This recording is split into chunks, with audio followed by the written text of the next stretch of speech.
be to God. God is good. All the time. All the time, God. And if someone to come in here and say, what's wrong with them folks? They got a problem.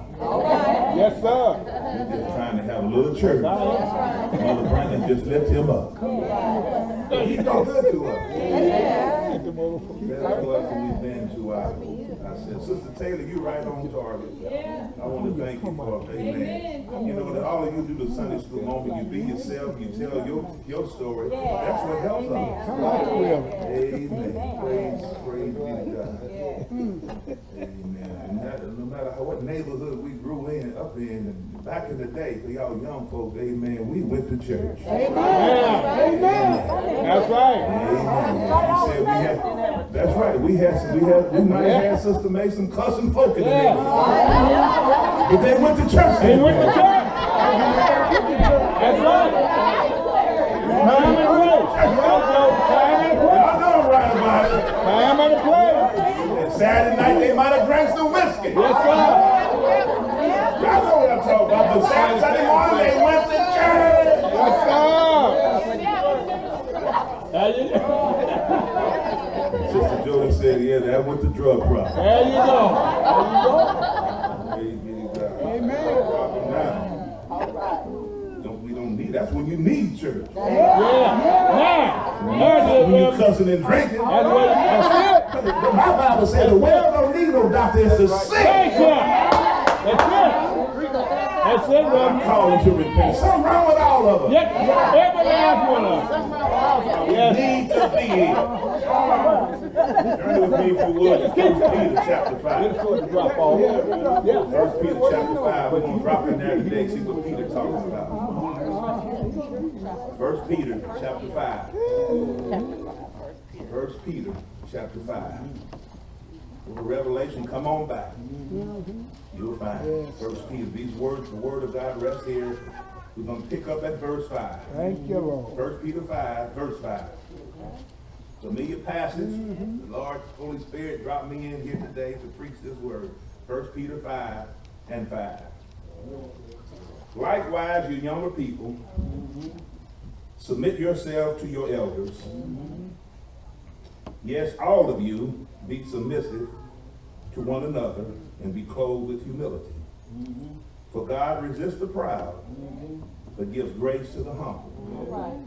Therefore, humble yourselves under the mighty hand of God, that he may exalt you in due time.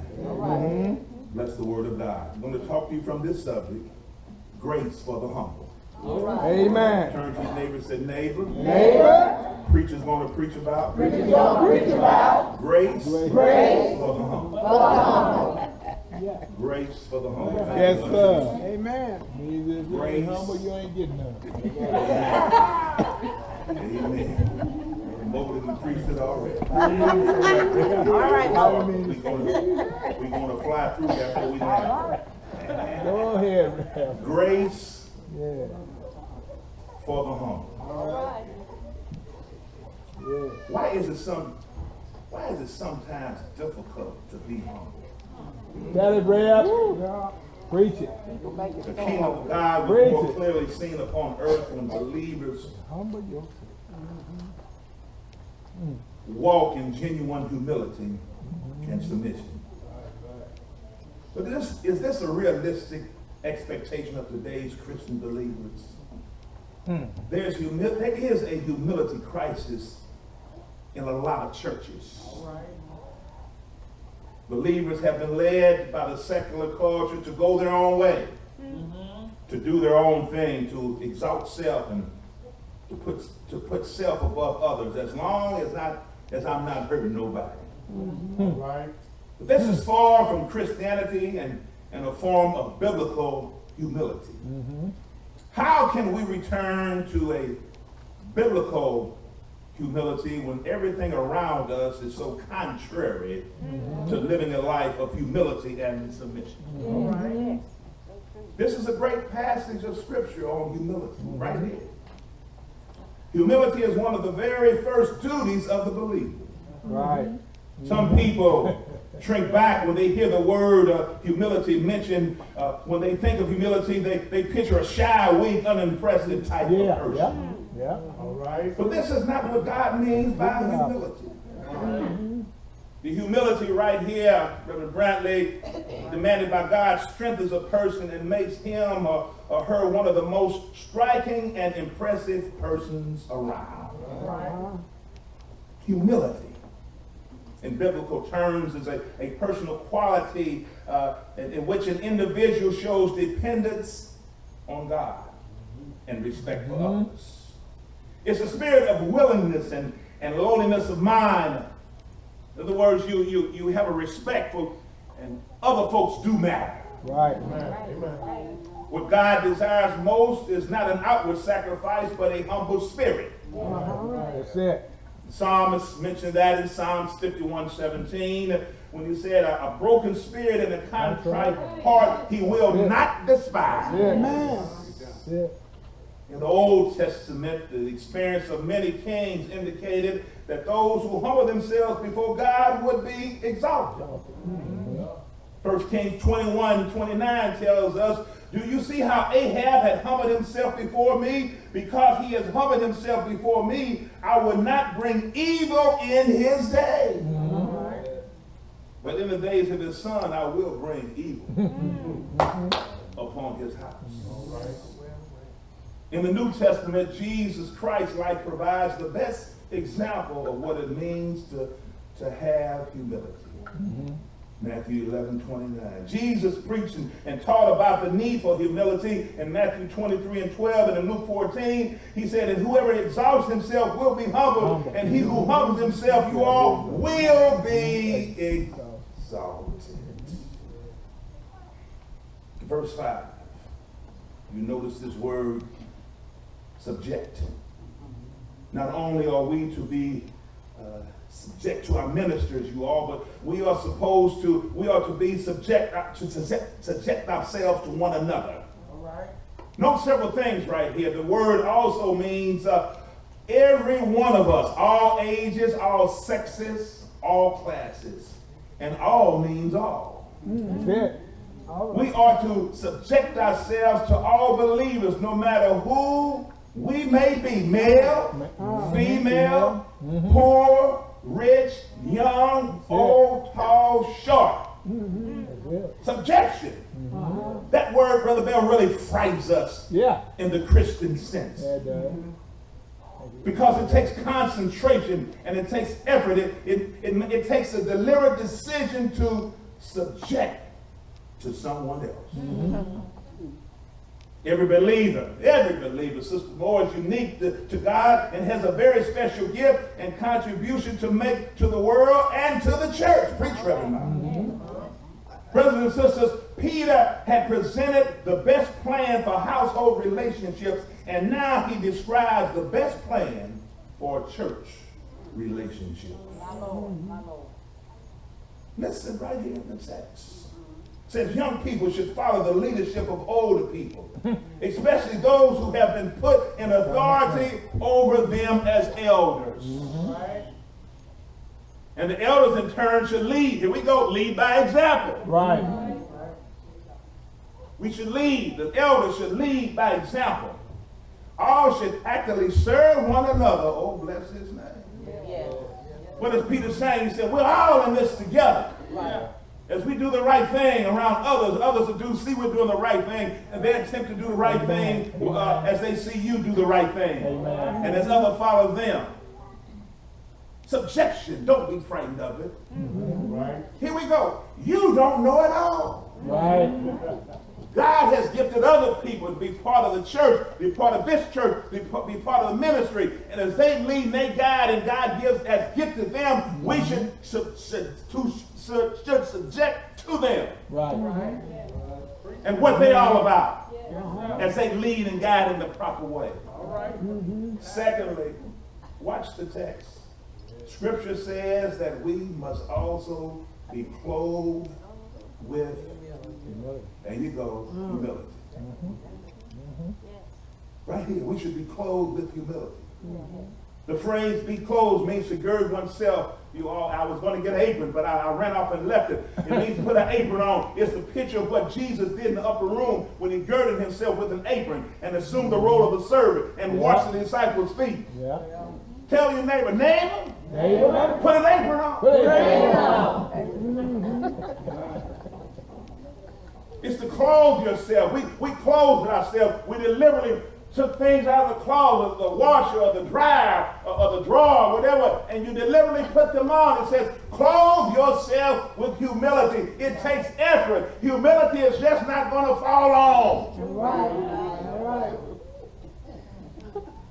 Alan Stibb said it like this. He said it well.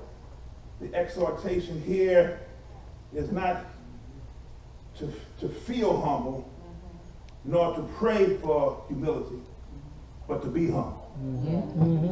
You need to pray for it. You don't have to feel for it. Amen. Feel humble. Pray for it. Just be humble.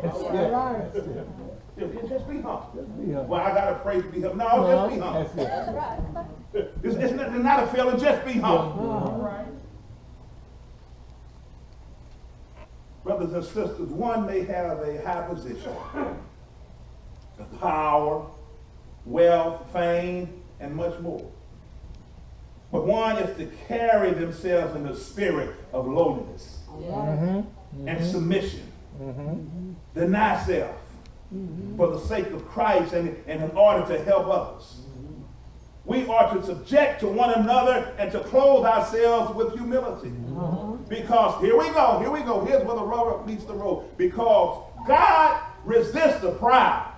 Right. I'm going to clamp right here, then we're going to go on home. God resists the proud, but he gives grace to the humble. Let me say it again because it won't go over your head. It goes over your head. God resists the proud, and he gives grace to the humble. Yes, grace.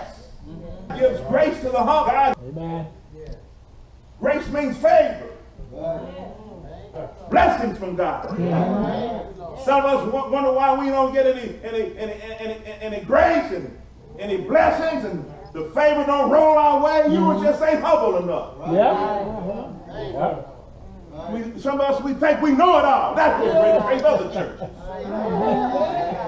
We think our way is the only way. If it ain't God's way, if it ain't, it's my way, and if it ain't my way, it's the highway.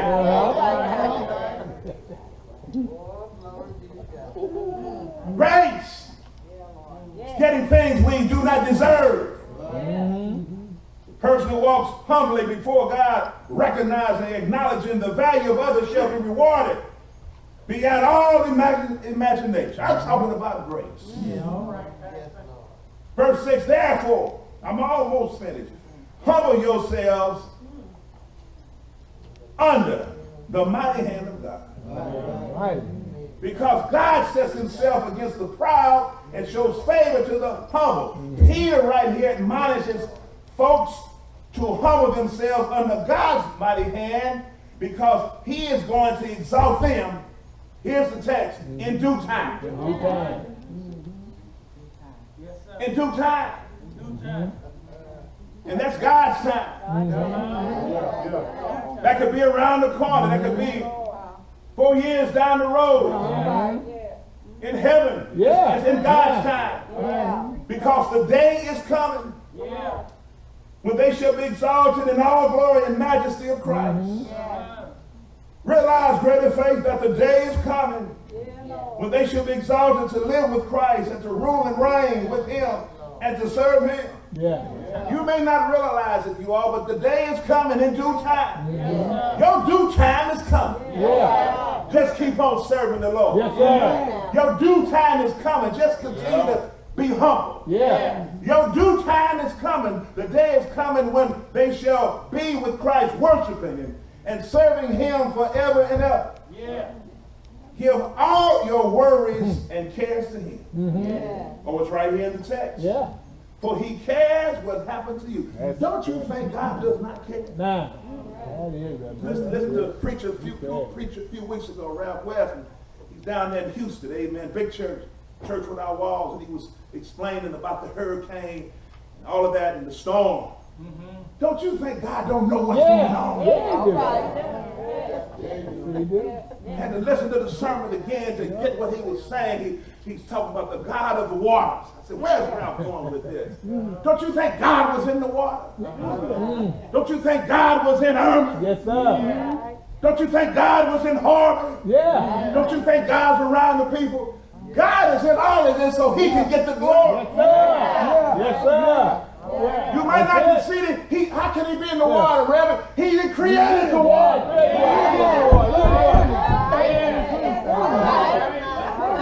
How he not gonna be in the water?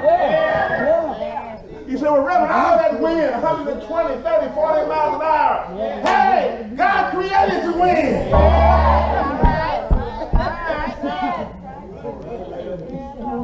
And he does it to bring glory to himself. So white folks can come together. Black folks can come together. Jews can come together. Rich folks can come together. Poor folks can come together. Lakewood can come together. Osteen can come together. So everybody can come together. In due time.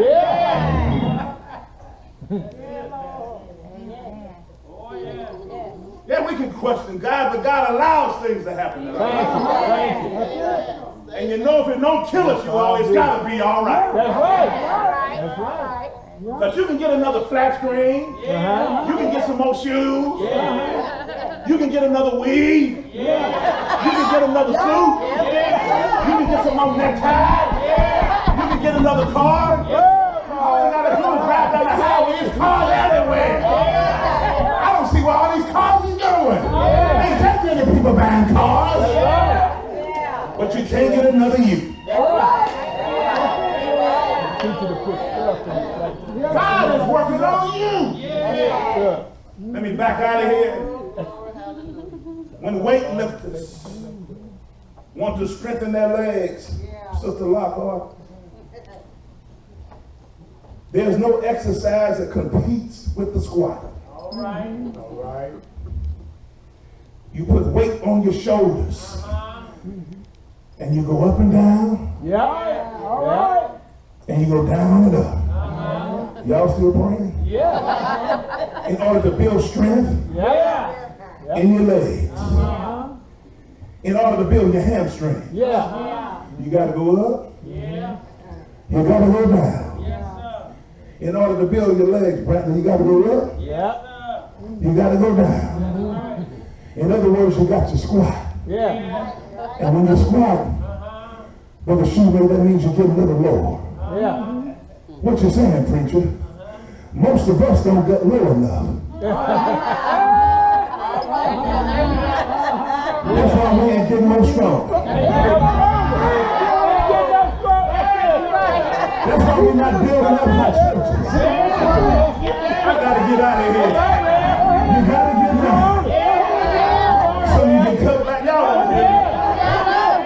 So you can come back up and little stuff. You got to be willing to be it. God ain't trying to break you, but you got to be it. If you want things to get better in your life in the church, you got to squat. You got to get a little lower, Sister May, sometimes. You got to be it, Sister May. And as you come back up, you got to be stronger. The weightlifter ain't trying to kill himself. He ain't trying to get rid of himself. He's trying to get stronger. God ain't trying to kill us. But we got to humble ourselves. We got to squat. We got to get low. We got to be. So when the Lord is low, when things ain't going good, we can work, just stand up, and we can get some more grace. I'm done here. May the Lord bless you real good. You want more grace? You can have it. You just need to squat. You want more grace? You just need to bend. You want more grace? You just need to stoop down. You want more grace? You just might need to give us some time. You want more grace? You got to sweat sometimes. I don't know about you, but sometimes we just got to get off our high horse and just get a little low. And sometimes you might just have to hit the ground. That's it. I'm almost 65 years old, so I can't get too low. I'm going to get just as low as I can get. You got to get down. You got to get down. You got to get down. You got to squat. Because you know what? I want some more grace. I want some more grace. I want the grace of God. Because Jesus gave us grace. He gave up his life for you and I, so we can have more grace. He didn't say a mumbling word. Even to the death of the cross, he humbled himself under the mighty hand of God.